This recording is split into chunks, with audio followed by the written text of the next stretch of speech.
सबसे पहले हम देखेंगे कि ये थर्मोडायनेमिक्स का मतलब क्या होता है। तो थर्मोडायनेमिक्स का मतलब होता है हीट और डायनेमिक्स का मतलब होता है फ्लो, हीट फ्लो, समझ रहे हैं। तो बेसिकली जो हम इस चैप्टर में डिस्कस करने वाले हैं हम लोग डिस्कस करेंगे study of heat flow, study of heat flow या हीट मोशन। फ्लो कहो चाहे मोशन हो, डायनेमिक्स का मतलब फ्लो या मोशन। तो इस चैप्टर हम लोग बेसिकली डिस्कस करेंगे स्टडी ऑफ हीट फ्लो। और थर्मोकेमिस्ट्री में हम लोग डिस्कस करेंगे heat flow during chemical reaction, मतलब रिएक्शन से हीट निकल रहा है, एक्सोथर्मिक है, रिएक्शन में हीट जा रहा है, इंडोथर्मिक, ठीक है। तो बेसिकली यही इसमें हम डिस्कस करेंगे, ठीक है। अब जब भी हीट का फ्लो होगा तो होगा दो लोगों के बीच में होगा। तो हीट का फ्लो किसके किसके बीच में होता है, सिस्टम एंड सराउंडिंग, ठीक है। सिस्टम और सराउंडिंग्स के बीच में क्या होता है, हीट का फ्लो होता है, समझ रहे। सिस्टम एंड सराउंडिंग्स के बीच में हीट का फ्लो होता है, ठीक है। तो जब भी हीट फ्लो की हम बात करेंगे तो किसके किसके बीच में करेंगे, सिस्टम और सराउंडिंग्स के बीच में हीट फ्लो की बात करेंगे, ठीक है। अब हमारा सिस्टम क्या होता है, अब हम लोग बात करेंगे कि हमारा सिस्टम क्या होता है। तो सिस्टम हमारा क्या होता है, anything which is under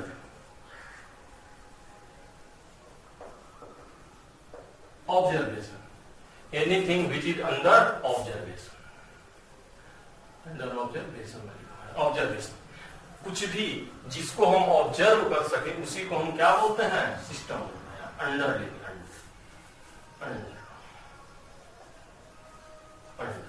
this is under observation. तो कोई भी चीज जिसको हम लोग ऑब्जर्व करते हैं वही हमारा क्या होता है, सिस्टम होता है।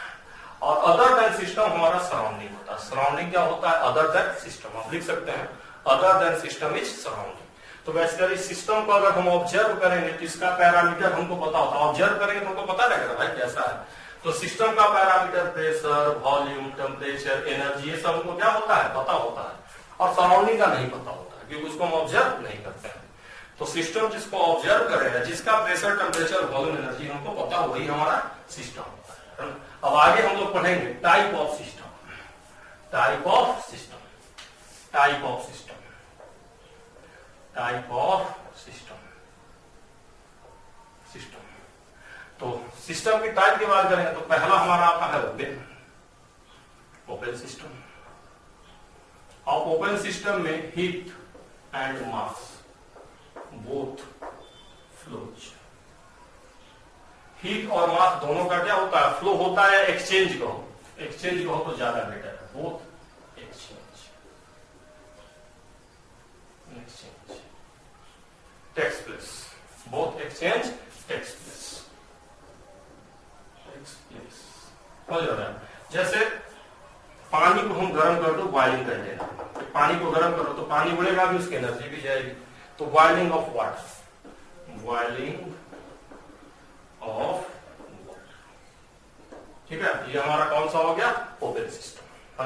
दूसरा हम लोग का है क्लोज सिस्टम, क्लोज सिस्टम। तो यहां क्या होता है, only flow of energy, energy, only flow of energy. सिर्फ किसका फ्लो होता है, एनर्जी का फ्लो होता है। जैसे यही कर सकते हो, boiling of water in close container. Close container में बॉइलिंग करा हुआ है ना, कंटेनर बंद कर दो तो क्या होगा, वेपर बाहर नहीं जा पाएगा, है ना, सिर्फ क्या होगा, हीट बाहर जाएगा। तो ये होता है क्लोज सिस्टम, ठीक है। तीसरा एक और हमारा होता है, तीसरा, पहला मिटा देता हूं, है ना, पहला मिटा देता हूं, फिर हम लोग तीसरा में चलते हैं। तो तीसरा हम लोग का होता है आइसोलेटेड सिस्टम, आइसोलेटेड सिस्टम।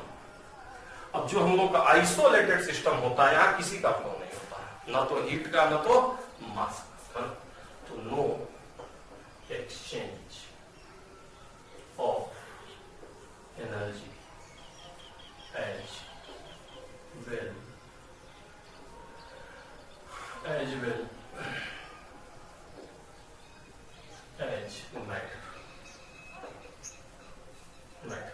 किसका एक्सचेंज नहीं होता, ना तो एनर्जी का एक्सचेंज होता है, ना तो मैटर का एक्सचेंज होता है, आइसोलेटेड सिस्टम। ठीक है। जैसे थर्मो फ्लास्क वगैरह जिसमें चाय वाय हम गर्म रखते हैं, वहां किसी का एक्सचेंज नहीं, ठीक है। तो ये हमारा टाइप ऑफ सिस्टम हो गया ना। अब आगे हम लोग पढ़ेंगे टाइप ऑफ सिस्टम के बाद प्रॉपर्टी ऑफ सिस्टम, ये भी हमारा बड़ा इंपॉर्टेंट है। आगे हम लोग पढ़ेंगे property of system, properties of system, system की प्रॉपर्टी क्या होती है। तो दो प्रॉपर्टी होती है सिस्टम की, एक होती है इंटेंसिव प्रॉपर्टी, इंटेंसिव प्रॉपर्टी। जो इंटेंसिव प्रॉपर्टी होती है वो अमाउंट इंडिपेंडेंट या मास इंडिपेंडेंट, ये क्या होती है, अमाउंट इंडिपेंडेंट, अमाउंट इंडिपेंडेंट मतलब अमाउंट पे नहीं डिपेंड करती है। जैसे आप एग्जाम्पल में बात करिए डेंसिटी, अब चाहे 1 kg पानी 2 kg पानी कुछ भी ले लीजिए, डेंसिटी उसकी क्या रहेगी, सेम रहेगी, समझ रहे हैं। अब बात कर लीजिए प्रेशर, अब बात कर लीजिए टेम्परेचर। तो इस तरह बहुत सारे वेरिएबल होते हैं, इलेक्ट्रोड पोटेंशियल ई नॉट से, ये सब जो हमारे वेरिएबल होते हैं वो अमाउंट पे डिपेंड नहीं करते, ठीक है। फिर दूसरा हमारा होता है एक्सटेंसिव प्रॉपर्टी। ये जो एक्सटेंसिव प्रॉपर्टी है वो अमाउंट डिपेंडेंट होती है, अमाउंट डिपेंडेंट होती है, अमाउंट पे डिपेंड करती है ना। जैसे आप बात करो मास, या बात करो एनर्जी, या बात करो एंट्रोपी, तो ये सब जो प्रॉपर्टी होती है वो मास पे क्या करती है, डिपेंड करती है। ये सब प्रॉपर्टी जो है वो मास पे क्या करती है, डिपेंड करती है। जितना ज्यादा मास रहेगा उतनी ज्यादा एनर्जी होगी, उतना ज्यादा मॉलिक्यूल होंगे तो उतना रैंडमनेस होगा। तो इसको हम लोग बोलते हैं एक्सटेंसिव प्रॉपर्टी, ठीक है ना। जो मास पे डिपेंड करे एक्सटेंसिव, जो मास पे न डिपेंड करे वॉल्यूम भी होगा, ऑब्वियसली वॉल्यूम भी होगा इसमें, ठीक है। अब आगे हम लोग पढ़ने वाले हैं वेरिएबल ऑफ सिस्टम। तो इस सबसे सवाल कई एक बार एग्जाम में आ जाता है, इसलिए मैं आपको अभी बता दे रहा हूँ। एग्जाम में डायरेक्ट सवाल आ जाता है, कई एक बार नीट और पूछ चुका है ना। तो आगे हम लोग बात करते हैं variable of system, variable of system, ठीक है। तो वेरिएबल ऑफ सिस्टम की बात करेंगे तो हमारे पास दो तरह के वेरिएबल होते हैं। एक होता है हमारे पास स्टेट वेरिएबल, और दूसरा हम लोग का होता है पाथ वेरिएबल। तो जो स्टेट वेरिएबल है वो पाथ पे नहीं डिपेंड करता, only initial and final state पे डिपेंड करता है। तो ये क्या होता है, independent of path follow, independent of path follow. जो स्टेट वेरिएबल होता है, कौन से पाथ से आप जा रहे हैं इससे कोई मतलब नहीं है, बस कहां से कहां जा रहे हैं उसी से मतलब है। जो पाथ वेरिएबल है वो पाथ डिपेंडेंट होता है, पाथ डिपेंडेंट। जैसे हो गया वर्क, हीट, ये सब पाथ डिपेंडेंट होता है। इसमें है आपका इंटरनल एनर्जी, है आपका, समझ रहा है, एंट्रोपी है, टेम्परेचर है, बहुत सारे फंक्शन है जो पाथ पे नहीं डिपेंड करते हैं, कैसे जा रहे हैं उससे कोई मतलब नहीं है। और ये कुछ ऐसे फंक्शन है जो पाथ पे डिपेंड करते हैं। जैसे वर्क की बात कीजिए, बड़ा सिंपल तरीका है ना। आप कहीं कोचिंग से अपने घर जाते हैं, मान लीजिए साइकिल से जा रहे हैं, साइकिल पे आप बैठ रहे हैं, कोचिंग से घर जा रहे हैं, कुछ काम कर रहे हैं। एक दिन साइकिल को अपने ऊपर बैठाइए, टांग लीजिए साइकिल को, कोचिंग से घर आइए। काम तो ही है भाई, आप कोचिंग से घर ही आ रहे हैं, साइकिल और आप दोनों कोचिंग से घर आ रहे हैं। लेकिन साइकिल पे आप बैठ के आ रहे हैं, तब अपना वर्क देख लीजिए और साइकिल को अपने ऊपर बैठाइए, टांगिए, फिर देखिए कितना वर्क आपको पड़ता है। तो एक ही काम को अलग तरीके से करेंगे तो वर्क बढ़ जाएगा, समझ रहे।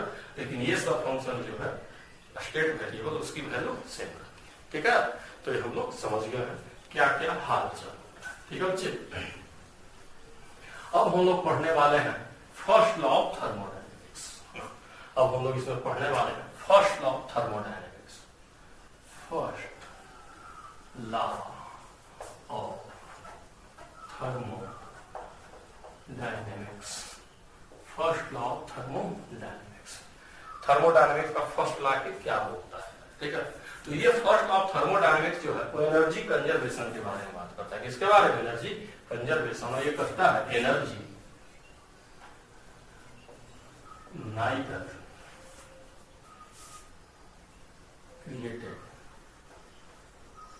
created nor destroyed but only changed from one form to another, one form to another। ये कहता है energy neither created not destroyed but only change from one form to another, है ना। मतलब एनर्जी को न तो हम बना सकते हैं न खत्म कर सकते हैं, बस एक फॉर्म से दूसरे फॉर्म में क्या कर सकते हैं? चेंज कर सकते हैं, ठीक है। और जो इसका मैथमेटिकल स्टेटमेंट है तो हमारा इसका थियोरेटिकल स्टेटमेंट है। जो मैथमेटिकल स्टेटमेंट है वो इस तरह से है, डेल्टा यू बराबर क्यू प्लस, ये मैथमेटिकल स्टेटमेंट। डेल्टा यू क्या है? Change in internal energy. ये हमारा क्या है? वर्क। और ये हमारा क्या है? हीट, ठीक है।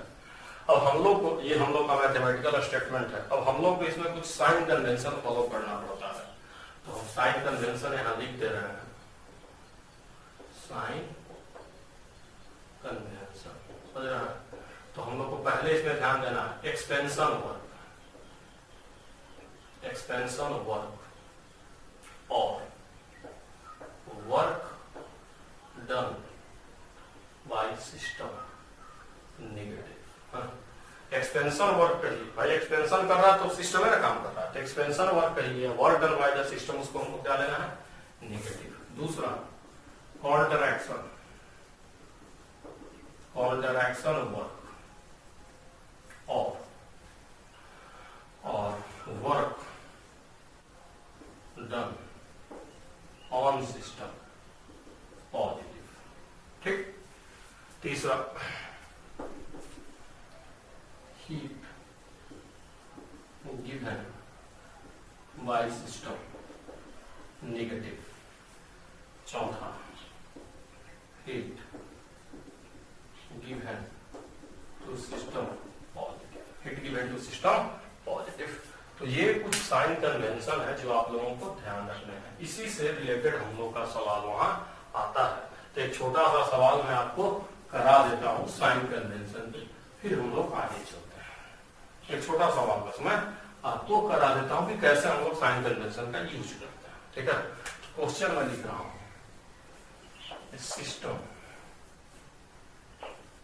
system takes 10 joule heat and work done by system is 5 joule. Find delta U, ठीक है। A system takes 10 joule heat and work done by system is 5 joule, 5 लिखे हैं 5 joule। Find delta U, तो delta U बराबर आपको तो पता है क्या होता है? Q plus W। तो आप सोच रहे हैं डायरेक्ट वैल्यू रख दिया जाए, तो देखिए टेक्स तो हीट गिवन टू सिस्टम, जब सिस्टम हीट लेगा तो उसको पॉजिटिव तो 10 लेगा। लेकिन दूसरा आपको क्या है? Work done by system, work done by system को हम क्या लेते हैं? नेगेटिव लेते हैं। तो अगर 5 दिया है तो हम -5 लेंगे, तो ही ध्यान देना है। वर्क डन बाय सिस्टम तो -5, तो आंसर कितना आ जाएगा? 5। समझ गए कि नहीं समझ गए? इस तरह से हम लोग करते हैं थर्मोडायनेमिक्स का सॉल्व साइन कन्वेंशन, ठीक है बच्चा। तो आप लोग समझ गए होंगे। अब हम लोग पढ़ने वाले हैं थर्मोडायनेमिक प्रोसेस। अब हम लोग पढ़ने वाले हैं थर्मोडायनेमिक प्रोसेस। ऑब्वियसली हम आइडियल गैस के लिए पढ़ेंगे। किसके लिए पढ़ेंगे? आइडियल गैस के लिए ही हमको पढ़ना है, रियल गैस हमको नहीं पढ़ना। तो हम आइडियल गैस के लिए पढ़ेंगे। सब कुछ जो भी पढ़ेंगे किसके लिए पढ़ेंगे? Ideal gas. तो हम लोग पढ़ने वाले हैं thermodynamic process, thermodynamic process, thermodynamic process. तो मैं मेंशन कर दे रहा हूँ किसके लिए पढ़ना है, आइडियल गैस। जितने के लिए हमको पढ़ना है सब हम लोग को आइडियल गैस के लिए पढ़ना है। हाँ? तो सर पहले मैं कुछ चीज आपको बता दूं कि जो डेल्टा यू होता है वो होता है एनसीवी डेल्टा। डेल्टा यू क्या होता है, एनसीवी डेल्टा यू होता है। और सीवी क्या होता है आप लोग जानते होंगे, molar heat capacity eight constant volume. हम लोग का होता है molar heat capacity eight constant volume होता है, ठीक है। और जो सीवी की वैल्यू होती है वो किस पे डिपेंड करती है, CV depends on nature of gas. CV की वैल्यू किस पे डिपेंड करती है, नेचर ऑफ गैस के लिए। और जो सीवी की वैल्यू होती है आप लोग जानते हैं 3r/2, then 5r/2, then 5r/2, then 3r, then 3r। ये होता है मोनो एटॉमिक के लिए, मोनो एटॉमिक। ये होता है डाया एटॉमिक और ये होता है पोली एटॉमिक। पोली एटॉमिक इन सब के लिए सीवी की वैल्यू होती है। उसी तरह से एक सीपी भी होता है यार। सीपी बराबर क्या होता है, सीवी प्लस आर कर देंगे तो क्या आ जाएगा, सीपी। और ये हम लोग का क्या होता है, molar heat capacity at constant, molar heat capacity at constant pressure होता है। और जिस तरह से डेल्टा यू इंटरनल एनर्जी होता है, एक और फंक्शन हम डिराइव यहाँ पे करते हैं डेल्टा एच। और डेल्टा एच बराबर हम लोग का क्या होता है, एनसीपी डेल्टा टी। और डेल्टा एच को हम लोग क्या बोलते हैं, इंथैल्पी। इंथैल्पी इंथैल्पी बोलते हैं यार इसको, इंथैल्पी होता है ये, समझ रहा, जैसे इंथैल्पी एल है, इंथैल्पी बोलते हैं डेल्टा एच को। बल्कि चेंज इन इंथैल्पी को यहाँ पे ज्यादा अच्छा है, चेंज इन इंथैल्पी, ठीक है। फिर उसी तरह से ये तो हमारे ये दोनों कैसे फंक्शन है, state function. State function, state function का मतलब होता है इनका फार्मूला कभी भी चेंज नहीं होगा, हमेशा सेम रहेगा। तो डेल्टा यू किसी भी थर्मोडायनामिक प्रोसेस में एनसीवी डेल्टा टी। सीवी क्या होता है, molar heat capacity eight constant volume. और ये इसका वैल्यू होता है 3r/2, 5r/2 और 3r monoatomic, diatomic और पॉली एटॉमिक आइडियल गैस के लिए। सीपी बराबर क्या होता है, सीवी प्लस आर। ये हमारा क्या होता है, molar heat capacity at constant pressure होता है। और सीपी से हम किसको डिफाइन करते हैं, डेल्टा एच को। डेल्टा एच क्या होता है, एनसीपी डेल्टा टी। और ये स्टेट फंक्शन है तो हर बार इसकी वैल्यू सेम आती है ना। हम लोग इस उन सब फंक्शन को देखना है जिनकी वैल्यू क्या होगी, चेंज होगी। तो सबसे पहले हम लोग उसमें डिस्कस करने वाला है, सबसे पहले हम लोग डिस्कस करने वाले हैं पहला आइसोबारिक प्रोसेस।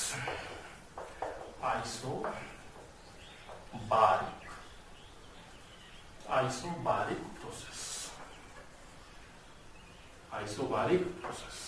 अब यहाँ पे प्रेशर क्या होता है, कांस्टेंट। प्रेशर हमारा क्या होता है, constant. Pressure is constant. Work बराबर हमारा क्या होता है, minus P V final minus V इन सी। अब इसको आप पीवी बराबर एनआरटी लगा देंगे तो इसको हम ऐसे भी कर सकते हैं, एनआर T2 माइनस T1। या अगर केमिकल रिएक्शन हो रहा है तो इसको हम ऐसे भी कर सकते हैं, N2 माइनस NO। ठीक है, N2 क्या है, मोल ऑफ गैसियस प्रोडक्ट। और ये हमारा है मोल ऑफ गैसियस रिएक्ट। तो ये सबके सब हमारे क्या है, आइसोबारिक प्रोसेस में वर्क है। Minus P V final V initial delta NRT minus NR minus RT N2 minus N। ठीक है, तो ये सबके सब पी इक्वल टू एनआरटी से आया हुआ है। ठीक है, तो हमारा वर्क हो गया। अच्छा, डेल्टा यू तो फिक्स ही है। डेल्टा यू की वैल्यू हर बार क्या होगी, NCV T2 minus T1।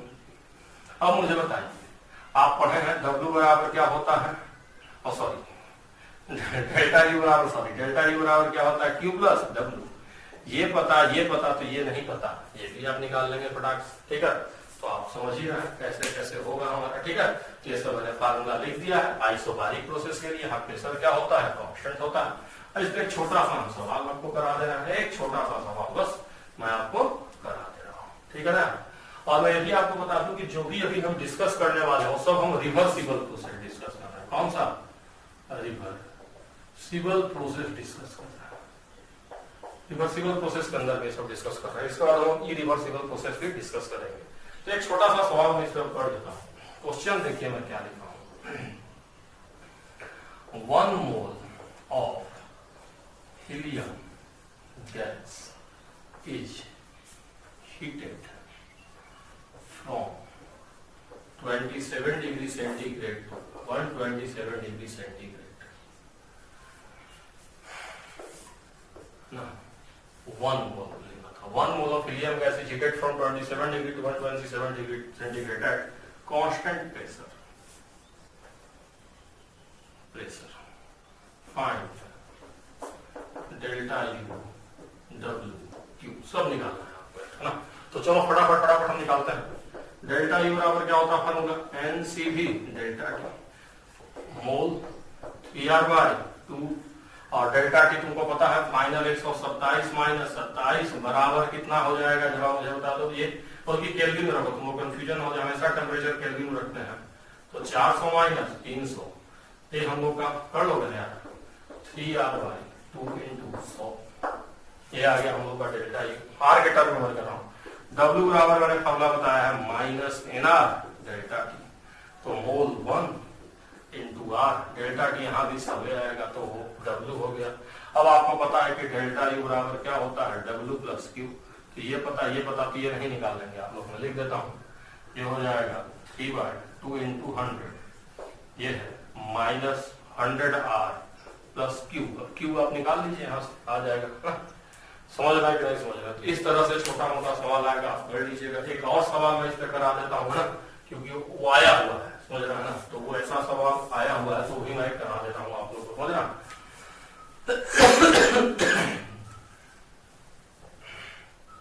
Question है,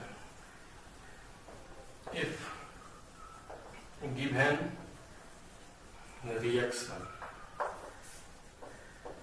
taking place at T Kelvin, if given reaction taking place at T, अच्छे से T Kelvin, find work, reaction में लिखा है 2NH3 गैस बराबर N2 gas plus 3H2 gas. देख रहे हैं क्या लिखा है? 2NH3 गैस बराबर N2 gas plus 3H2 gas. अभी मैं बताया हूँ W बराबर -RT N2 माइनस N1 और N2 हम बताए थे प्रोडक्ट का और N1 क्या बताए थे? रिएक्टेंट का। तो N2 बराबर कितना? प्रोडक्ट में क्या मोल है? 4 मोल देखो, और N1 है रिएक्टेंट में क्या मोल है? 2 मोल। अभी बताया तो क्या हो जाएगा? -R × T 4 - 2 सोल्व कर दो, आ जाएगा। समझ गए कि नहीं समझ गए? तो इस तरह से हम लोग का आइसोबारिक प्रोसेस हो गया। प्रोसेस हम लोग डिस्कस कर रहे थे, उसमें हमने आइसोबारिक प्रोसेस डिस्कस कर लिया था। आज अब हम लोग आगे डिस्कस करेंगे isochoric process. Isochoric process, isochoric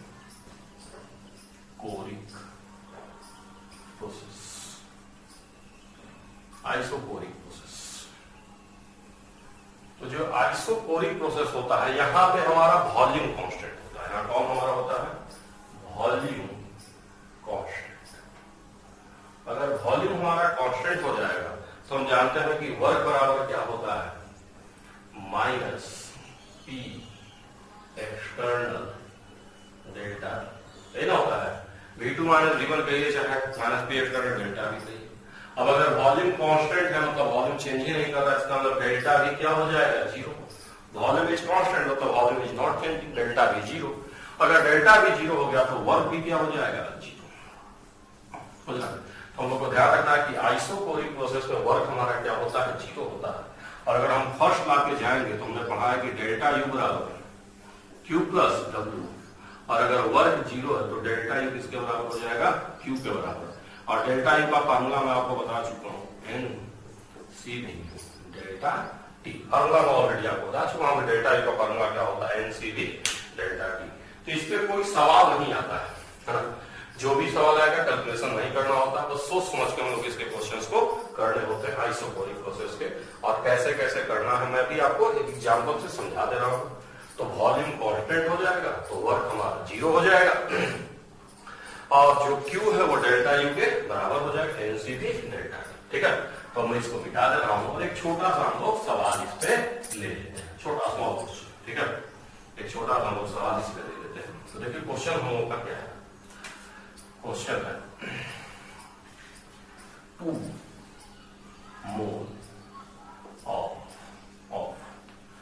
2 mole of helium gas, helium gas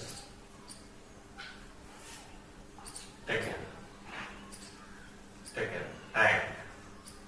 and 500 joule heat given at constant volume। Question अच्छे से देखिएगा, हमने 2 मोल ऑफ हीलियम गैस दिया है, उसको हमने कितना हिट दिया है, 500 जूल हिट दिया, और कब हमने दिया है, कांस्टेंट वॉल्यूम पे दिया है। कांस्टेंट वॉल्यूम लिखना है, और इधर ही लिख देते हैं कांस्टेंट वॉल्यूम। कांस्टेंट वॉल्यूम पे हमने इसको हीट दिया है। ठीक है, अब हम लोग क्या करते हैं, इसका आप लोग को बताना है। देन ये सब दिया हुआ है, 2 मोल ऑफ हीलियम गैस है, टेकन है 500 जूल हमने given at constant volume. Then पहला W बराबर 0, डेल्टा U बराबर Q बराबर 500 जूल। दूसरा W बराबर 500 जूल। तीसरा डेल्टा U बराबर -500 जूल एंड W बराबर 0।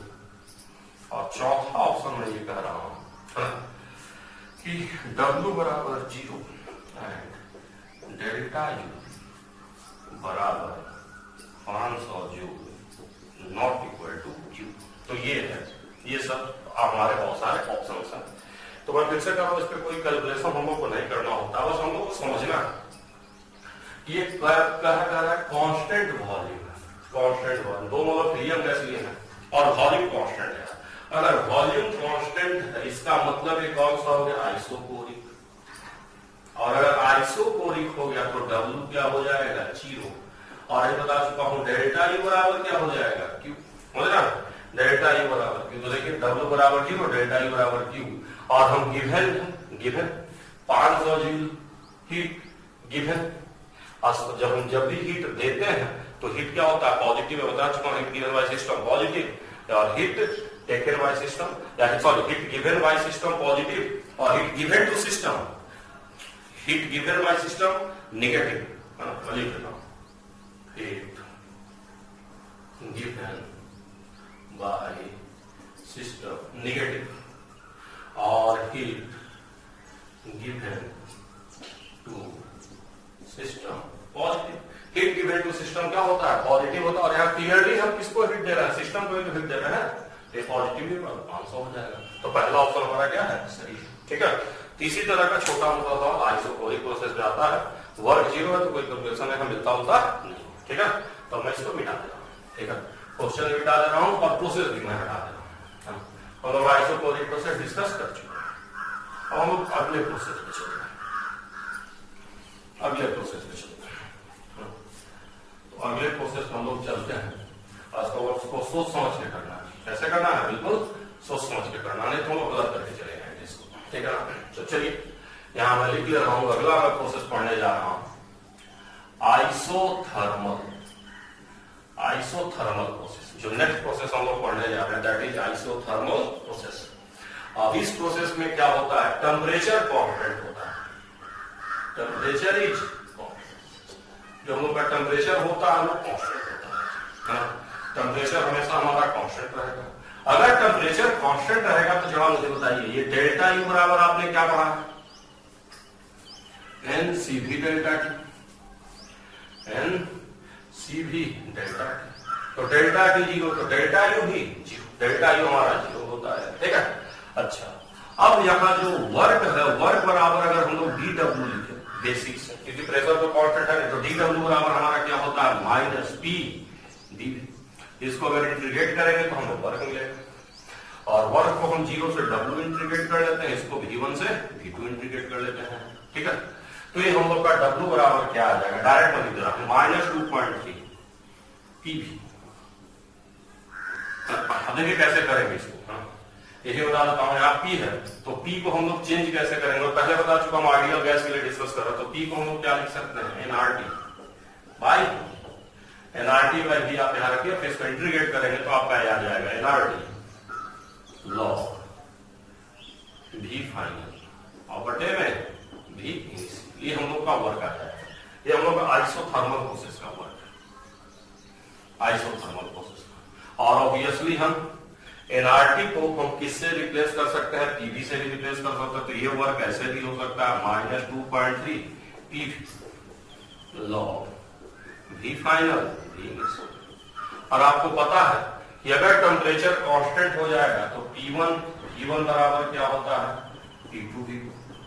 अगर टेम्परेचर कांस्टेंट हो गया तो आप याद कीजिए बॉयल्स लॉ, वहां टेम्परेचर कांस्टेंट हो तो P1 V1 बराबर क्या होता है P2 V2।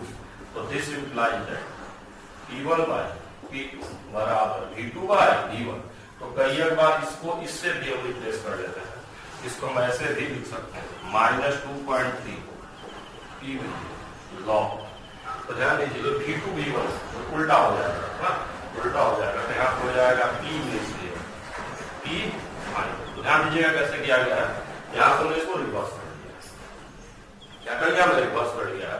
तो वर्क किसी भी फॉर्म में आइसोथर्मल में मिल सकता है, या तो nRT V2 V final V initial V2 V1 कहिए, पीवी के फॉर्म में या पीवी और प्रेशर के फॉर्म में, किसी भी फॉर्म में हमारा वर्क मिल सकता है। तो हमने वर्क की बात किया है तो हम इसको हटा दे रहा हूं थोड़ा सा, हमने वर्क का बात किया है तो मैं इसको थोड़ा सा हटा देता हूं। अब हम लोग आगे इसमें डिस्कस करेंगे कि और सारे पैरामीटर का क्या हाल चाल होगा, ठीक है ना, और सारे पैरामीटर। तो वर्क को मैं बता ही चुका हूं, है ना, अपने हिसाब से हम चेंज कर देंगे। अब थोड़ा सा हम लोग फर्स्ट लॉ के पास जाके देखते हैं, फर्स्ट लॉ। तो चलते हैं फर्स्ट लॉ के पास। तो देखिए हम सबको पता है कि फर्स्ट लॉ से अगर हम बात करेंगे तो डेल्टा ई बराबर क्या होता है Q प्लस W, और ये तो 0 होगा। तो सीधे बताइए Q बराबर क्या हो जाएगा माइनस W और बराबर plus 2.3 nRT log V final. होगा कि नहीं होगा, ध्यान दीजिएगा। ये हमारा Q है कौन से प्रोसेस के लिए, आइसोथर्मल के लिए। ये क्या हम लोग का W, तो इस तरह से होता है हमारा। और यहाँ डेल्टा यू क्या होता है 0 होता है। हम लोग एक दो छोटे छोटे इस पे सवाल कर लेते हैं, फिर हम लोग इस पे आगे बढ़ेंगे, ठीक है ना। तो अभी हम लोग इसी पे सवाल कर रहे हैं क्योंकि क्वेश्चंस करने बहुत जरूरी है। अगर हम लोग जब तक क्वेश्चंस नहीं करेंगे तब तक हम लोगों का वहां पे सही नहीं हो पाएगा कुछ भी, ठीक है ना। हम लोग को थोड़ा सा ध्यान रखना है इस चीज को। चलिए क्वेश्चंस कर लेते हैं पहले। तो मैं छोटा सा एक सवाल लिख रहा हूं, 1 मोल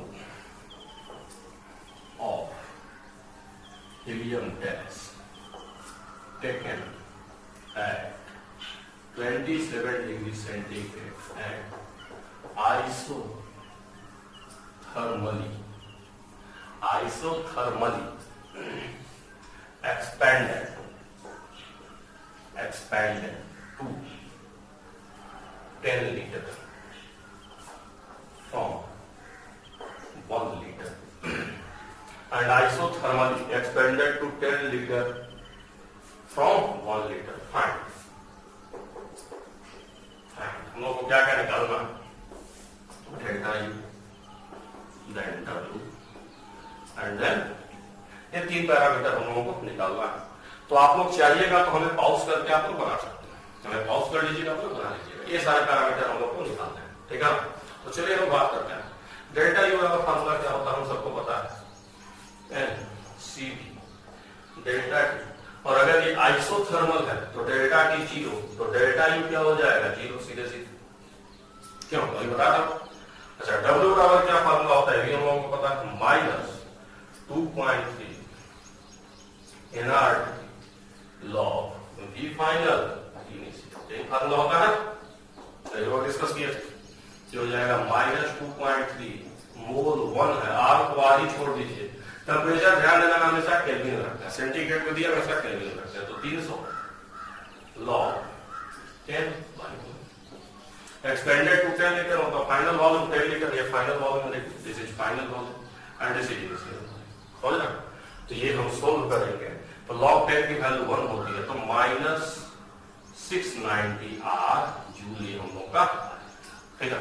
अच्छा, Q बराबर ऑलरेडी मैं बता चुका हूं -W आइसोथर्मल में, तो ये हमारा क्या आ जाएगा 690 R जूल, ये प्लस हो जाएगा, ठीक है। और R की वैल्यू हम लोग जानते हैं 25/3 होती है, तो डिपेंडिंग ऑन आवर नीड इसको हम चेंज कर लेंगे, बट एग्जाम में कई बार ऑप्शन R के फॉर्म में होता है, इसलिए मैं R के फॉर्म में ये करा दे रहा हूँ, ठीक है। तो इस तरह से सवाल आएगा आइसोथर्मल, और हम लोग को ऐसे ही करना है। अब एक छोटा सवाल और मैं आपको इस पे करा दे रहा हूँ, आइसोथर्मल पे एक छोटा सवाल और हम लोग कर लेते हैं, फिर हम लोग आगे चलेंगे। तो आइसोथर्मल प्रोसेस पे एक छोटा सवाल मैं और करा देता हूँ, देन वी मूव फॉरवर्ड। समझ गए होंगे कैसे कैसे 10 litre 2 ATM 10 litre 2 ATM and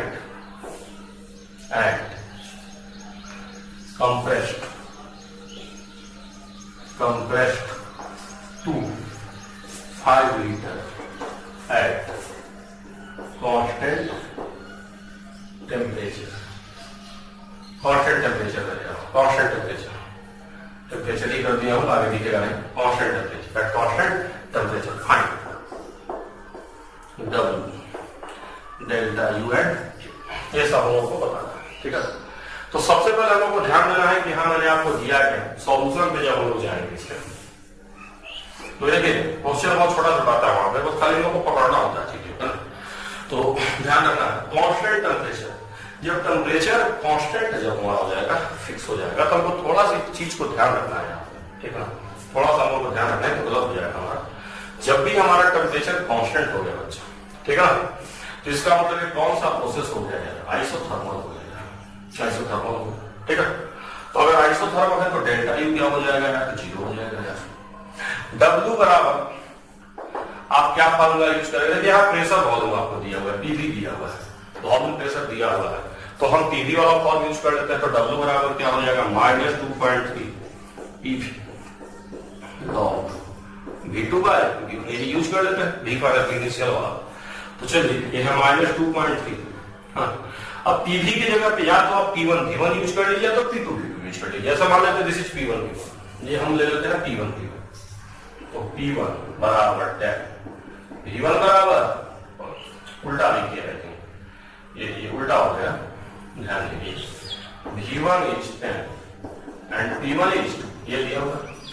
बाद में हमने आपको क्या दिया है, देन V2 भी हमने आपको दे दिया है 5, P2 दिया है क्या, P2 गायब, बट हमको P2 की जरूरत नहीं है, कि हमको पता है कि P1 V1 बराबर क्या होता है, P2 V2 होता है। तो मन है तो इसको निकाल लेते हम छोड़ सकते हैं, हम P1 V1 यूज करेंगे, चाहे वहां पे P2 V2 यूज करेंगे। तो P1 V1 है हमको, तो P2 V2 निकालने की जरूरत नहीं, आप चाहे तो निकाल सकते हैं, बट जरूरत नहीं है निकालने की, मैं कह रहा हूं। तो आप कंफ्यूज मत कीजिएगा, ये क्या होगा, या तो ये P1 V1 होगा और ये P2 V2 होगा। तो शुरू का अगर प्रेशर वॉल्यूम दिया हुआ है, तो फिर बाद में आप चिंता मत कीजिएगा, बात काम क्या लेंगे, जरूरत नहीं, ठीक है, क्योंकि P1 V1 P2 V2 के बराबर होगा, ठीक है। तो हम शुरू वाला लेते हैं, P1 V1 कितना दिया है बताइए, ये 2 into 10 log, चलिए कंप्रेस टू 5 लीटर, यानी फाइनल वॉल्यूम कितना है 5, इनिशियल कितना है 10, ठीक है। तो जब इसको हम सोल्व करेंगे तो ये हमारा log 1/2 है, दिस इज 1/2, और log 1/2 की वैल्यू -0.3 होती है, आप लोग जानते होंगे, तो ये प्लस हो जाएगा 2.3 into 20 into 2.3। अब यहाँ यूनिट थोड़ा ध्यान रखिएगा, यूनिट आएगा लीटर ATM, यही ध्यान रखिएगा, यूनिट लीटर ATM आएगा, ये जूल में नहीं आएगा, इसको जूल में मत कर दीजिएगा, लीटर ATM है, लीटर ATM है। और अगर आप इसी को, अब मैं इधर मिटा देता हूं, अगर इसी को आप जूल में लिखना चाहते हैं, इसको लिखना चाहते हैं जूल में, इसलिए मैं बता रहा हूं कि एग्जाम में कई बार आदमी से गलती हो जाता है। अगर इसको आप जूल में चेंज करना चाहते हैं, तो 1 litre ATM that is 101 joule, but approximately इसको हम 100 जूल भी यूज करते हैं, ध्यान रखिएगा। 1 लीटर ATM जो हमारा होता है, 1 लीटर ATM वो 101 जूल होता है एक्चुअली 101 101 जूल, बट अप्रॉक्स में इसको हम लोग 100 भी यूज कर लेते हैं। तो ऑप्शन आप देखिएगा, है ना, अगर 101 किया तो अच्छी बात है, अगर 100 भी किया है तब भी उसको टिक कीजिएगा। जनरली एग्जाम में सभी यूज करता है, ये भी बता देता हूँ, एग्जाम में जनरली सभी यूज करता है। तो इसी का आंसर, इस क्वेश्चन का आंसर क्या हो जाएगा, जो हम लोग W निकाल रहे हैं, W बराबर हमारा क्या हो जाएगा, इसको थोड़ा सिंप्लीफाई कर लिया जाए तो 2.3 इंटू 6 इंटू 100 जूल। तो देखो ये जो है ये हमने जूल में निकाल लिया, ये हमने जूल में निकाल लिया, ये हमारा लीटर एटीएम में था। और सबको पता है कि Q बराबर क्या होता है, माइनस W होता है, तो Q भी आप निकाल लें, ठीक है। तो इसी तरह का छोटा मोटा सवाल जो है हम लोगों का आइसोथर्मल प्रोसेस पे आता है, टेम्परेचर कांस्टेंट होता है और इसी तरह से इसको हम लोग करेंगे। इसमें एक और चीज आपको मैं बता दूं, अभी ही बता दूं, नहीं तो आगे दिक्कत हो जाएगी। अभी इसको हम लोग सोल्व भी कर लेते हैं, ठीक है, अभी हम लोग इसको सोल्व कर लेते हैं, ठीक है। हम लोग को ध्यान रखना है कि जब भी फेज चेंज हो रहा हो, फेज चेंज, तो वहां पे डेल्टा ये जीरो नहीं होता है।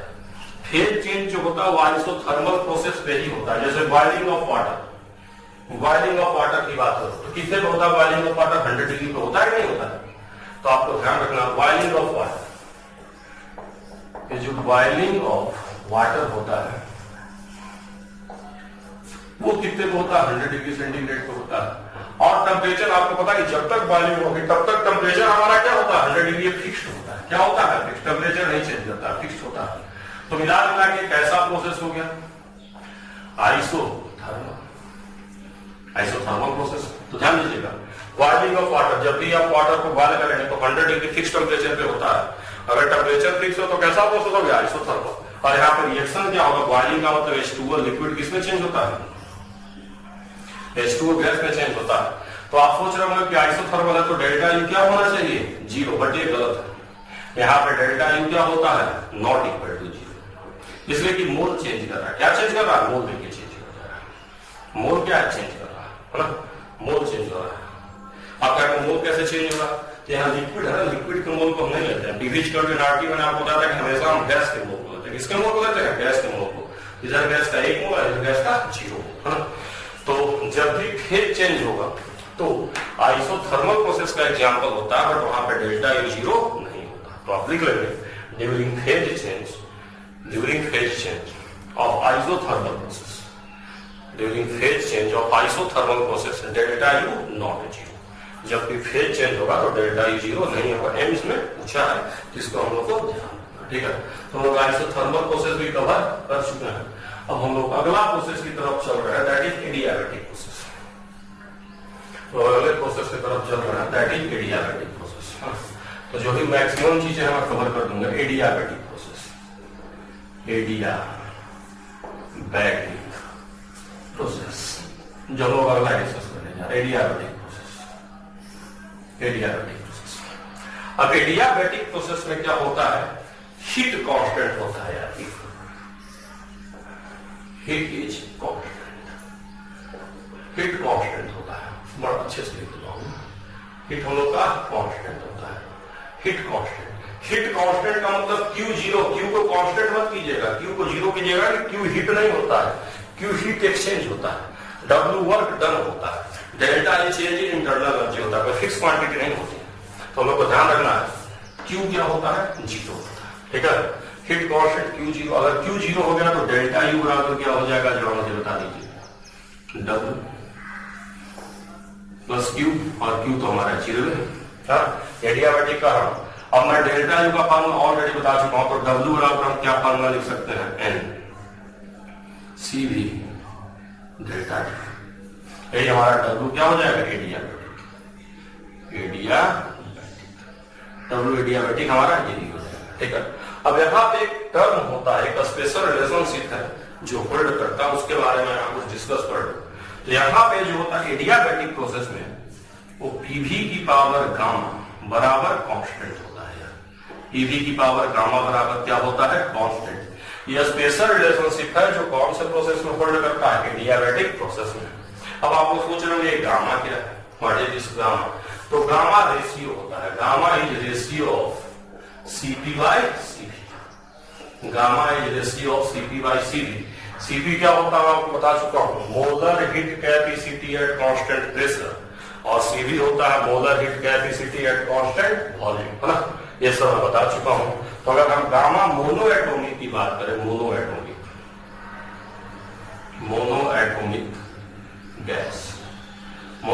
गैस की बात करें तो मैं बता चुका हूं Cv बराबर, मैं बता चुका हूं ऑलरेडी 3R/2, और Cp बता चुका हूं Cv प्लस क्या होता है R प्लस R, ठीक है, 3R/2 प्लस R। अब दोनों का रेशियो ले लें, घटा लें, 5/3, ठीक है। उसी तरह से एक और मैं निकाल देता हूं, मान लीजिए मैं पॉलीएटॉमिक गैस की बात कर लेता हूं, गामा पॉलीएटॉमिक गैस, तो ये हमारा क्या हो जाएगा, Cd की वैल्यू वहां पे क्या होती है 3R, मैं बता चुका हूं ऑलरेडी डिस्कस किया हुआ है।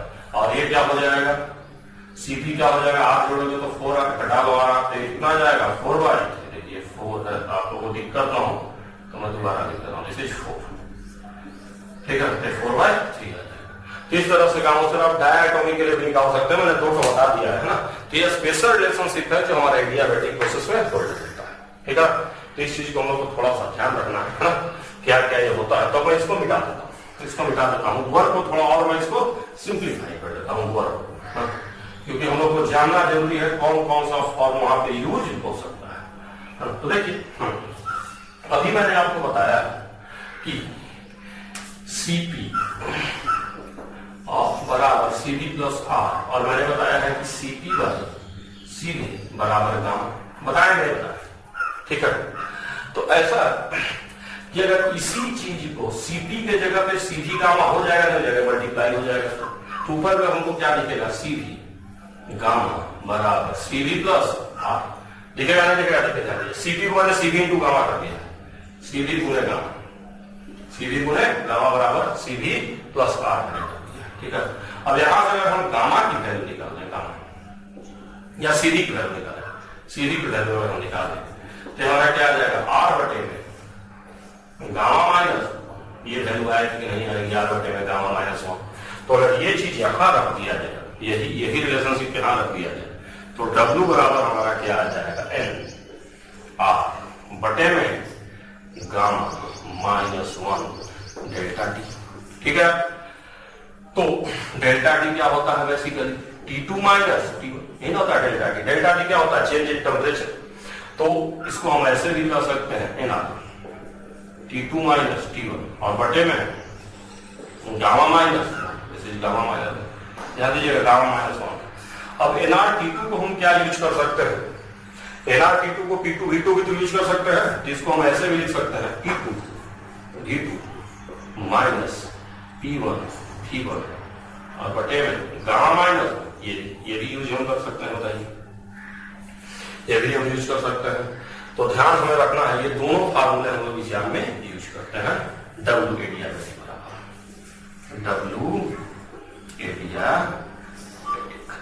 W एडियाबैटिक बराबर दोनों फार्मूले हम लोग यूज करते हैं, और ये सब रिलेशनशिप डेरिवेशन है, तो हम लोग को ध्यान नहीं रखना है, ये डेरिवेशन है, बस मैंने बता दिया है कैसे होगा, उससे मतलब नहीं है, रिजल्ट ऑफ फाइनल ध्यान रखिएगा। काम तो यहाँ से भी चल जाता है, बट अगर कई बार गामा का टर्म आएगा तो इस हिसाब से हम लोग को ध्यान रखना है। मैंने सारे रिजल्ट आपको बता दिए एडियाबैटिक प्रोसेस, है ना। तो ये सब थ्योरी वाला पार्ट था, ध्यान दीजिएगा कैसे कैसे मैंने किया। NCp डेल्टा T, है ना, फिर हमने Cv को Cp बराबर होता है Cv प्लस R, फिर वहां से गामा में पहले डिफाइन किया था Cp/Cv बराबर गामा, तो हमने यहाँ से Cv को गामा के टर्म में निकाल दिया, एक वैल्यू हमने यहाँ रख दिया, डेल्टा T को P2 माइनस P1 किया, उसको P2 V2 P1 V2 में चेंज कर दिया, ठीक है। तो इस तरह के छोटे मोटे रिलेशनशिप है जो कौन से प्रोसेस के लिए होल्ड करते हैं, एडियाबैटिक प्रोसेस के लिए होल्ड करते हैं, है ना। अब मैं इसको मिटा दे रहा हूँ, और हम लोग एक आध सवाल कर लेते हैं, हम लोग इस पे कर लेते हैं, फिर हम लोग आगे चलेंगे, एक आध क्वेश्चन हम लोग कर लेते हैं, क्योंकि जब तक क्वेश्चन नहीं करेंगे तब तक हम लोग इस पे कॉन्फिडेंस हम लोग को नहीं आएगा। तो क्वेश्चन हम लोग शुरू कर देते हैं। देखिए मैं लिखता हूं 1 mole of helium gas taken at 1 mole of helium gas taken at 1 liter 1 atm 1 liter 1 atm adiabatically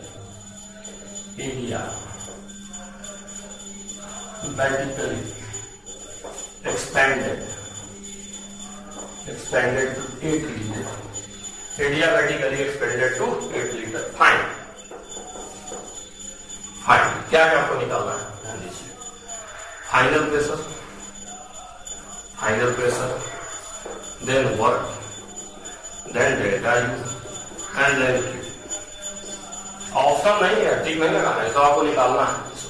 final pressure निकालना है, डब्ल्यू निकालना है, डेल्टा यू निकालना है और क्यू निकालना है। 1 मोल हमारे पास हीलियम गैस है और एडियाबैटिक एक्सपेंशन हो रहा है। समझ रहा है कि नहीं समझ रहा? तो ये हम लोग को यहाँ पे सोल्व करना है, ठीक है ना बच्चा?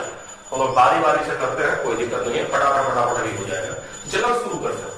तो सबसे पहले हमको पता है कि एडियाबैटिक प्रोसेस में क्या होता है, P1 की पावर गामा बराबर P2 की पावर गामा। हम सबको पता है, फाइनल प्रेशर तो सही मिलेगा। अब देखिए P1 जो हम यहाँ देखें तो P1 भी हमारा है, P1 भी हमारा है, तो P1 बराबर 1, V1 बराबर 1, और जो ये ऐसे P1 बराबर 1, V1 बराबर, और गामा की वैल्यू 5/3। अभी मैं बताया था मोनो एटॉमिक, हीलियम क्या है, मोनो एटॉमिक। और मोनो एटॉमिक के लिए गामा कितना होता है, 5/3। मैं बता चुका हूँ, बताया था विशेष गामा 5/3 होता है, ठीक है? तो चलिए P2 हमें पता करना है और V2 हमको पता है 8, ये 3 हमारा 8 लीटर, दिस इज V2, और यहाँ पर गामा कर देंगे 5/3, ठीक है? तो चलिए अब इसको सोल्व जब किया जाएगा तो ये तो 1 ही रह जाएगा, इधर P2 हो जाएगा, और 8 है तो इसको क्या लिख सकते हैं, 2 की पावर 5/3 ऐसे, तो 3 कट जाएगा, होगा ना? 2 की पावर 3 into 5/3। तो यहाँ से अगर हम सोल्व करेंगे तो P2 की वैल्यू की देखिए, P2 हो जाएगा, जैसे P2 P2 हमारा क्या हो जाएगा, 1/32, ठीक है? तो P2 हमारा क्या हो गया, 1/32 हो गया बच्चे, ठीक है? और वर्क बराबर फार्मूला हम लोग को पता है, P2 V2 minus P1 V1, gamma minus पता है नहीं, बताता है। तो P2 यूज कितना करेंगे, 1/32, P2 कितना यूज करेंगे, 8, P1 V1 1 into 1, और बटे में गामा कितना, 5/3 -1, समझ रहा? तो ये सोल्व करेंगे तो हमारा आंसर आ जाएगा, कितना आएगा, लीटर एटीएम आएगा। अगर आपको जूल में चाहिए तो आप किससे इसमें मल्टीप्लाई कर लेंगे, अगर आपको जूल में चाहिए तो 1 से या 100 से मल्टीप्लाई करेंगे, ऑलरेडी मैं बता चुका हूँ। अब डेल्टा यू बराबर क्या होता है, डब्ल्यू, इसका यही आंसर आ जाएगा, बता चुका हूँ। एडियाबैटिक में डेल्टा यू क्या होता है, डब्ल्यू के बराबर होता है, इसका आंसर यही पार्ट आ जाएगा, है ना? और क्यू बराबर क्या होता है, 0 होता है। तो सारे बच्चे समझ गए होंगे किस तरह का सवाल एडियाबैटिक प्रोसेस में आता है, और एडियाबैटिक प्रोसेस में अगर क्वेश्चन आएगा तो उसको हम किस हिसाब से करेंगे। तो इस तरह का क्वेश्चन आएगा और इस हिसाब से हमको यहाँ करना होता है एडियाबैटिक प्रोसेस, ठीक है? समझ गए? तो मैं एडियाबैटिक प्रोसेस हटा दे रहा हूँ, ठीक है ना? एडियाबैटिक प्रोसेस में हटा दे रहा हूँ, ठीक है ना? और मैं एक जनरल प्रोसेस की बात कर रहा हूँ, जनरल प्रोसेस, एक जनरल प्रोसेस,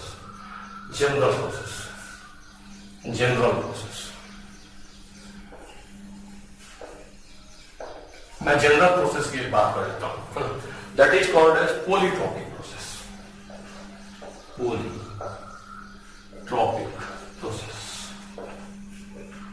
जनरल प्रोसेस या पॉलीट्रॉपिक प्रोसेस की आप बात कर लीजिए, तो हम पीवी की पावर x बराबर कांस्टेंट बोलते हैं, पीवी की पावर x बराबर कांस्टेंट।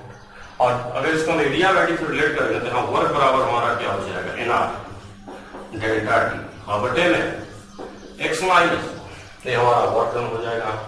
अभी बता ना, nr डेल्टा टी गामा -1, इस तरह से हमारा ये वर्क डन हो जाएगा। यहाँ पे कोई जनरल प्रोसेस की हम बात कर रहे हैं, ठीक है ना? ये हमारा हो जाएगा। अच्छा, अगर हम यहाँ फर्स्ट लॉ लगाते हैं, क्या लगाते हैं, फर्स्ट लॉ, तो जब आप मुझे बताइए, आप पढ़े डेल्टा यू बराबर क्या पढ़े, डब्ल्यू प्लस क्यू, पढ़ाई नहीं पढ़ा? और डेल्टा यू बराबर क्या होता है, N C V delta T, W बराबर आप पढ़ रहे हैं NR delta T, X minus 1 plus Q, Q हमारा क्या होता है in general, N C delta T. ये तो बचपन से पढ़ते आ रहे हैं, mole into specific heat into delta T. अगर एन डेल्टा टी को कटा लिया जाए ऐसे, तो यहां से सी बराबर हमारा क्या रिलेशनशिप मिल रहा है, सी बराबर सी वी प्लस आर बटे 1 माइनस एक्स। ध्यान दीजिएगा, ये हमारा मिल रहा है पॉलीट्रॉपिक प्रोसेस के लिए मोलर हेड कैपेसिटी का वैल्यू मिल रहा है सी का। ये सवाल भी एग्जाम में आया हुआ है, तो हम लोग ध्यान देंगे कैसे ये करना होता है, ठीक है ना। तो ये हमने रिलेशनशिप लिख दिया है ना। पॉलीट्रॉपिक प्रोसेस के लिए हमने सी निकाला है। कोई भी general thermodynamic process, polytropic process is nothing but general thermodynamic process. यहाँ वर्क भी निकालनी है, सी भी निकालनी है, ठीक है। अब इसको हम लोग जनरल थर्मोडायनेमिक प्रोसेस क्यों करते हैं थोड़ा देख लिया जाए। अब मैं नीचे रिजल्ट निकाल दे रहा हूँ, आप ध्यान रखेंगे दोनों चीज।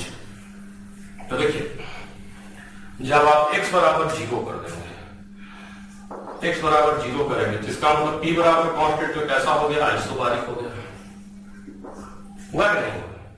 जब आप x बराबर 1 कर देंगे तो p भी बराबर कांस्टेंट हो जाएगा, मतलब कैसा हो गया, आइसोथर्मल हो गया, हो गया नहीं हो गया। जब आप गामा कर देंगे, x बराबर क्या कर देंगे, गामा, गामा, तो पीवी की पावर गामा बराबर कांस्टेंट हो जाएगा। अब कैसा हो गया, एडियाबेटिक हो गया, एडियाबेटिक हो गया। तो x की अलग अलग वैल्यू से अलग अलग थर्मोडायनेमिक प्रोसेस को रिप्रेजेंट करा। उसी तरह जब x बराबर आप इनफाइनाइट कर देंगे तो इसका मतलब ये हो जाएगा कौन सा, आइसोकोरिक प्रोसेस हो जाएगा, आइसोकोरिक प्रोसेस हो जाएगा, आइसोकोरिक, आइसोकोरिक। और यहाँ इनफाइनाइट तो हॉट हाउस हो जाएगा, दिस इज इनफाइनाइट, ठीक है ना, इनफाइनाइट, अच्छे से इनफाइनाइट, तो आइसोकोरिक प्रोसेस हो जाएगा। तो x की अलग अलग वैल्यू 0, 1, 2, 3 गामा ऐसे से रखते हैं, तो अलग अलग प्रोसेस को रिप्रेजेंट करता है, इसलिए इसको हम लोग जनरल थर्मोडायनेमिक प्रोसेस करते हैं, ठीक है। यहाँ सी की वैल्यू मैंने आपको बता दी थी, है ना। एक छोटा सा हम लोग सवाल कर लेते हैं, एक छोटा सा हम लोग सवाल कर लेते हैं, फिर हम लोग आगे चलते हैं। हम लोग छोटा सा सवाल कर लेते हैं, लिखते हैं for question for helium gas, gas P by V बराबर कांस्टेंट, P बाय V बराबर constant, what is C for, C मतलब समझते हैं ना, molar heat capacity, what is C for helium, helium, what is C for helium, C मतलब molar heat capacity, molar heat, molar heat capacity. तो अभी मैंने आपको फार्मूला बताया, अब P बाय V बराबर कांस्टेंट तो कोई प्रोसेस से नहीं होता, प्रेशर कांस्टेंट तो आइसोबारिक, वॉल्यूम कांस्टेंट तो आइसोकोरिक, पीवी कांस्टेंट तो आइसोथर्मल, P बाय V बराबर कांस्टेंट तो कोई स्टैंडर्ड प्रोसेस है नहीं, जिसको हम रिलेट करते हैं पीवी की पावर x, पीवी की पावर x बराबर कांस्टेंट कौन सा प्रोसेस होता है, पॉलीट्रॉपिक में। इसको यहां से हम रिलेट करेंगे तो हम लिख सकते हैं पीवी की पावर -1 बराबर कांस्टेंट, P बाय V ऐसे लिख सकते हैं, लिख सकते हैं, यहाँ से क्लियरली जो है वैल्यू आ गई, x बराबर क्या आ गई, -1 आ गई, कंपेयर करने के।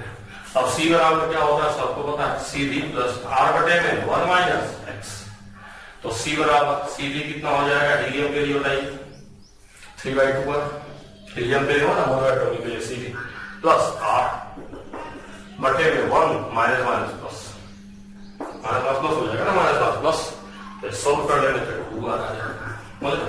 तो ये सवाल पूछा है, ये पूछा हुआ सवाल है, चाहिए एडवांस में।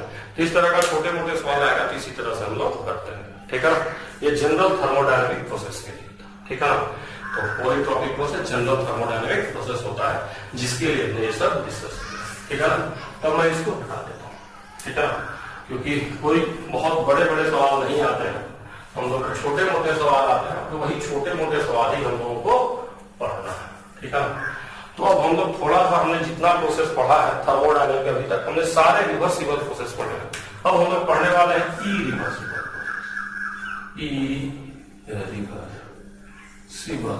Process, irreversible process. तो all natural process are irreversible,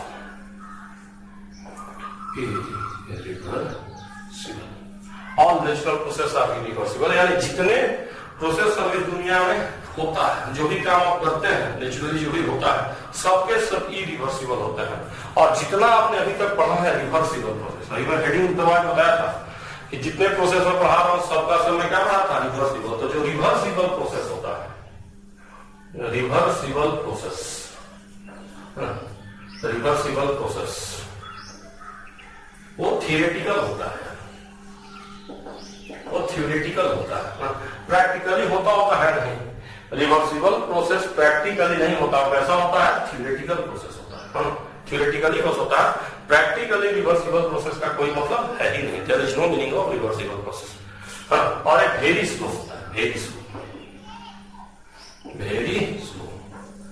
slow होता है, इनफाइनाइट स्टेप में होता है, इनफाइनाइट स्टेप। तो ये सब हम लोग को ध्यान देना है। और ये हमारा क्या होता है? Finite step. ये हमारा क्या होता है? फाइनाइट स्टेप में होता है। तो ये कुछ डिफरेंस है जो हम लोगों को ध्यान रखना है कि जो इरिवर्सिबल प्रोसेस हम लोग का होता है वो हम लोग का फाइनाइट स्टेप में होता है, जो रिवर्सिबल प्रोसेस होता है हम लोग का इनफाइनाइट स्टेप में होता है। ये कुछ छोटे मोटे डिफरेंस है जो हम लोगों को ध्यान देना है, ठीक है ना। थियोरेटिकली अगर सवाल आएगा तो हम लोग डिस्कस करने वाले हैं कि आखिर इरिवर्सिबल प्रोसेस का हाल चाल क्या होता है, ठीक है।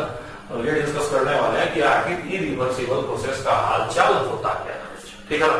तो ध्यान दो, कोई भी प्रोसेस अगर इरिवर्सिबल होगा तो वहां प्रेशर कांस्टेंट होता है, प्रेशर ही कांस्टेंट। यू कहो एक्सटर्नल प्रेशर को, ई external is constant. External pressure क्या होता है? कांस्टेंट होता है throughout the process, throughout the process, throughout the process. जब तक काम हो रहा होगा तब तक जो हमारा एपी एक्सटर्नल, ध्यान दीजिएगा, external pressure,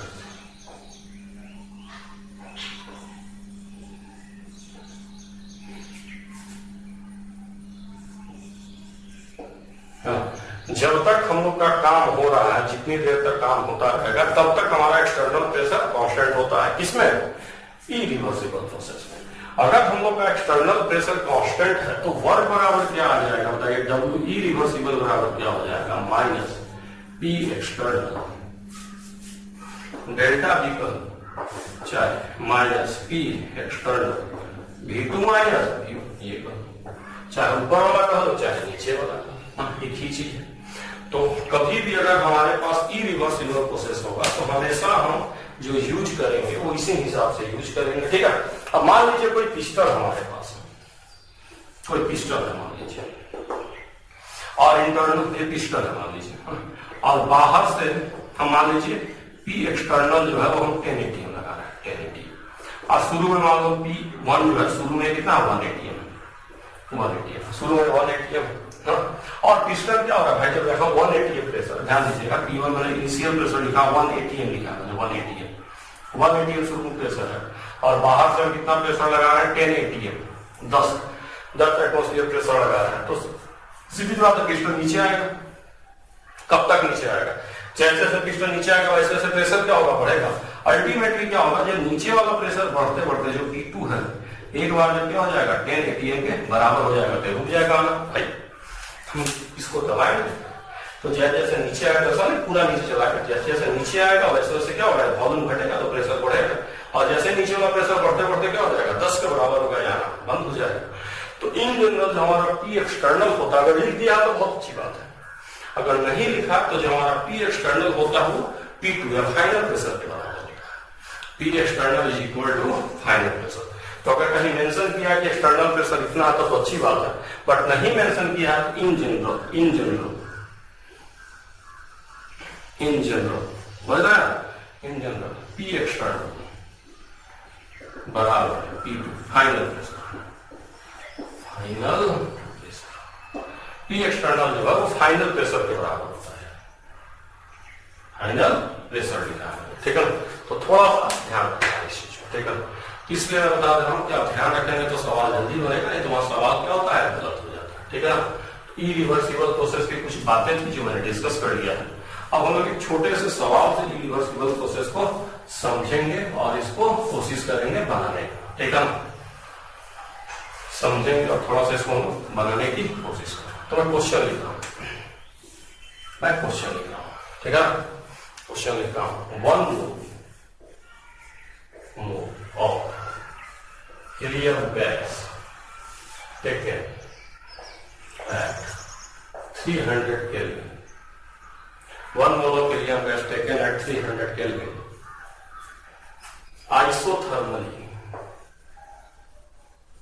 Isothermally compressed compressed to isothermally compressed to 2 liter from 1 liter against constant external pressure, again constant external pressure of 2 atm, again constant external pressure of 2 atm. Find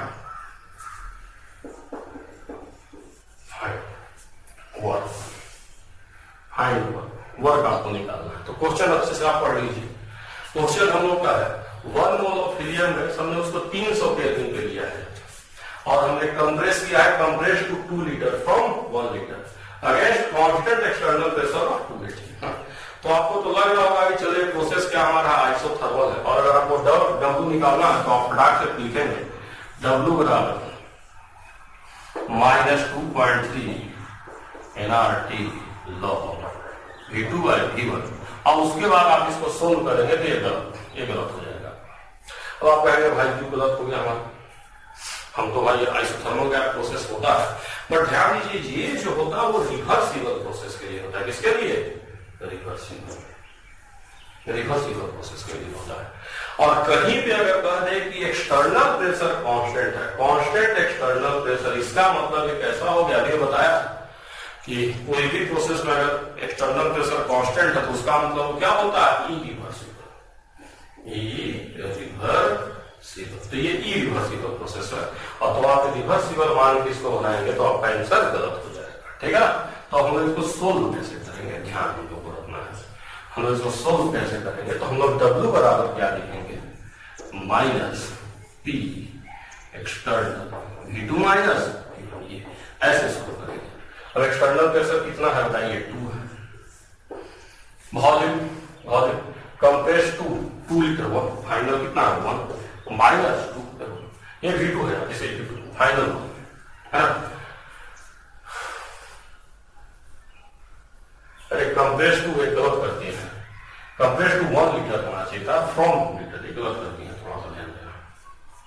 compress to 1 litre from 2 litre, कभी भी किसी को compress करेंगे तो उसका final volume कम होगा। तो compress to 1 litre from 2 litre, तो V2 जो है हमारा 1 होगा। देखिए गलत करती है, V2 जो है वो हमारा 1 होगा, V1 जो है वो हमारा 2। ठीक है ना, अब इतना तो आपको समझ में आता ही होगा। तो जब हम सोल्व करेंगे तो 2, लेकिन यूनिट ध्यान दीजिएगा, लीटर एटीएम आएगा, यूनिट लीटर एटीएम आएगा। अगर इसको आप जूल में चेंज करेंगे तो 200 से हम गुणा करेंगे, 100 से गुणा करेंगे तो अब ये जूल में चला जाएगा। तो इरिवर्सिबल प्रोसेस थोड़ा सा आप ध्यान रखेंगे, क्योंकि अगर आप नहीं ध्यान रखेंगे और अगर वहां सवाल आया तो फिर आपसे गलत हो जाएगा, आपको पता ही नहीं चलेगा कहाँ आपने गलती कर दी। ठीक है, तो एक और आखिरी सवाल इस पे हम करा के इसको खत्म कर देते हैं।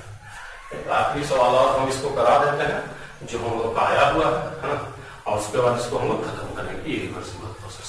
ठीक है, चलिए हम लोग यहाँ देख लेते हैं इरिवर्सिबल प्रोसेस के बारे में। एक छोटा सा और मैं लिख देता हूँ, है ना। 1 मोल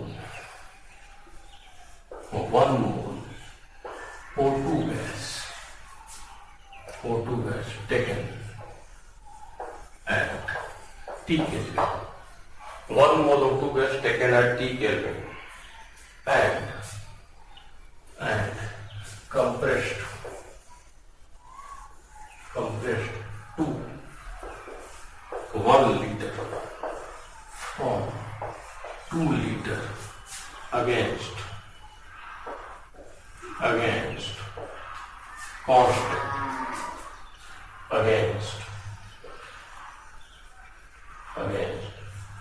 constant external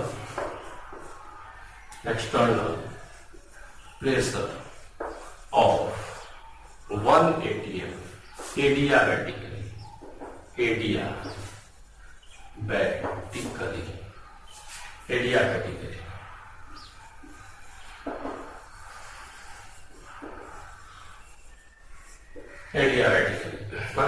एडियाबैटिकली हमने 1 मोल ऑफ हीलियम गैस को लिया है ना, फाइनल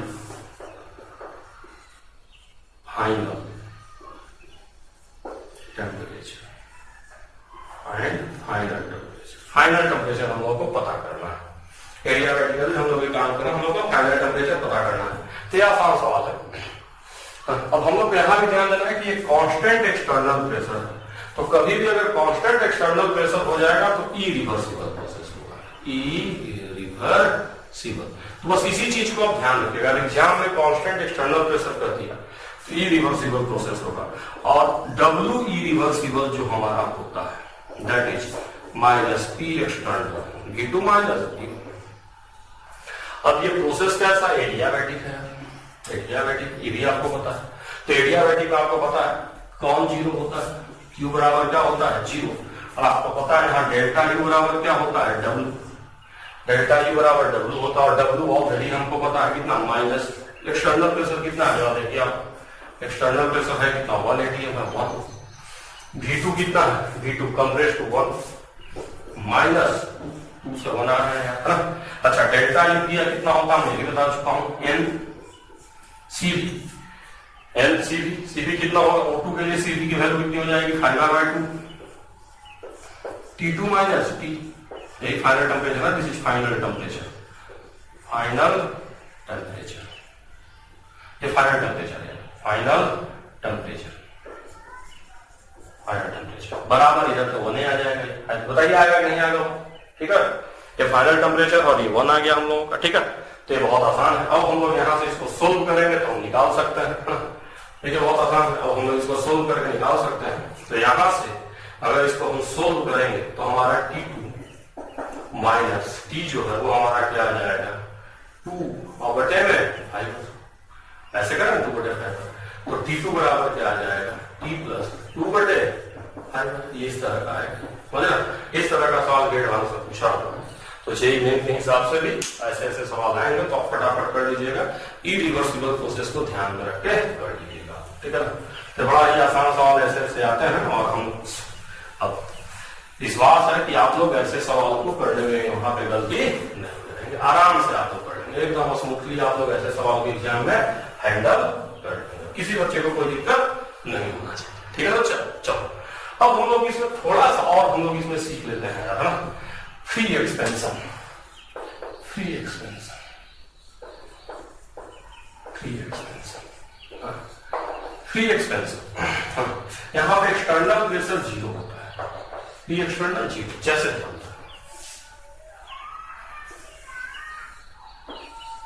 मान लो जैसे हमारे पास कोई गैस है, ये गैस है, अगर वैक्यूम है यार, वैक्यूम, और यह एक्सपेंशन हो रहा है, ये एक्सपेंशन हो रहा है, एक्सपेंशन हो रहा है जी, गैस का एक्सपेंशन हो रहा है वैक्यूम में।